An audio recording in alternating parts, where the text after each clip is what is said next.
উত্তম হিন্দু হলো জামাত ইসলাম। আবার যখন বৌদ্ধদের অনুষ্ঠান হয়, সবচেয়ে বৌদ্ধের খাঁটি অনুসারী হলো জামাত ইসলাম।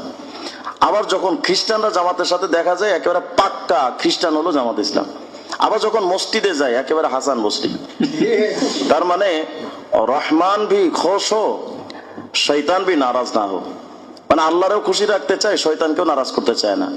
এই যে দ্বিচারিতা, দ্বিপাক্ষিক মেজাজ এবং স্ববিরোধী চেতনা, এটা তাদেরকে দিন দিন ডুবিয়ে ফেলবে। একটু আগে আমাদের আব্দুল ইউসুফ শাহ হুজুর দামাত বারাকাতুল্লাহ হযরতুল্লাহ বলেছেন যে গোলাম গৌস হাজারভি রহিমাহুল্লাহ, তিনি পাকিস্তান পার্লামেন্টের 2 বারের মেম্বার ছিলেন। পাকিস্তান পার্লামেন্টে তার উপরে যখন হামলা হয়, তাকে হত্যা করার জন্য হামলা করার চেষ্টা করেছিল। গোলাম গৌস হাজারভি রহমতুল্লাহ কর্তৃত হাত নিয়ে, কাটা জখমি হাত নিয়ে তিনি বলেছিলেন, আমি ওইটা একটু নোটও করে নিয়ে আসছিলাম, এই মওদুদি খমিনি দো ভাই একটা বই আছে উর্দুতে, এই বইয়ের মধ্যে 44-43 নম্বর পৃষ্ঠার মধ্যে আসছে। ওই সময় জখমি হাত, মানে রক্তাক্ত হাত নিয়ে গোলাম গৌস হাজারভি রহিমাহুল্লাহ বলেছিলেন, মওদুদি তুম মুঝে মারনা চাহতে হো, ইনশাআল্লাহ তাআলা তুম মুঝসে পেহলে মরোগে আর আমেরিকা মে মরোগে। যে তুমি আমাকে মারতে চাও, কিন্তু আল্লাহ তাআলা যদি চান তুমি আমার আগে মরবে এবং আমেরিকায় মরবে। আলহামদুলিল্লাহ সেটাই হয়েছিল। আমেরিকার এক হসপিটালে এক ইহুদি খ্রিস্টানদের নার্সের হাতের উপরে এই মওদুদের মৃত্যু হয়েছিল।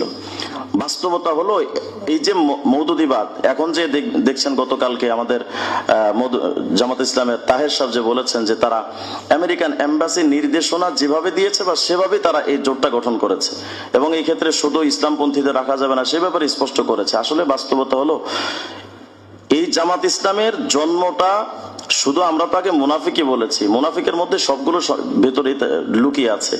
মূলত এদেরকে যে ইহুদি খ্রিস্টানরা যে এদেরকে পরিচালনা করে এবং আমেরিকা যেদের পরিচালনা করে, এটার বাস্তব নমুনা দিই। আমাদের সামনে তো ওরা যখন গলা ফাটিয়ে বলে যে আমরা ইসলামের শরিয়া কায়েম করব, মুসলমানদের মজলিসে গিয়ে কথা বলে। আবার যখন খ্রিস্টানরা যখন তাদের সাথে দেখা করে, বলে না আমরা শরিয়া কায়েম করব না। আবার যখন পাল্টা প্রশ্ন আমরা করি যে আপনারা শরিয়া অস্বীকার করলেন কেন, কয় না আমরা তো এমন কথা বলি নাই।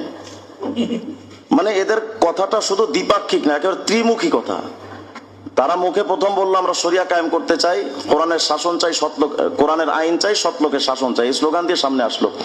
যখন আমরা মনে করলাম যে না এরা শরিয়া কায়েম করতে চাই, খ্রিস্টানরা কি দেখা করলো আপনারা কি শরিয়া কায়েম করবেন, কয় না কে বলেছে শরিয়া কায়েম করবো।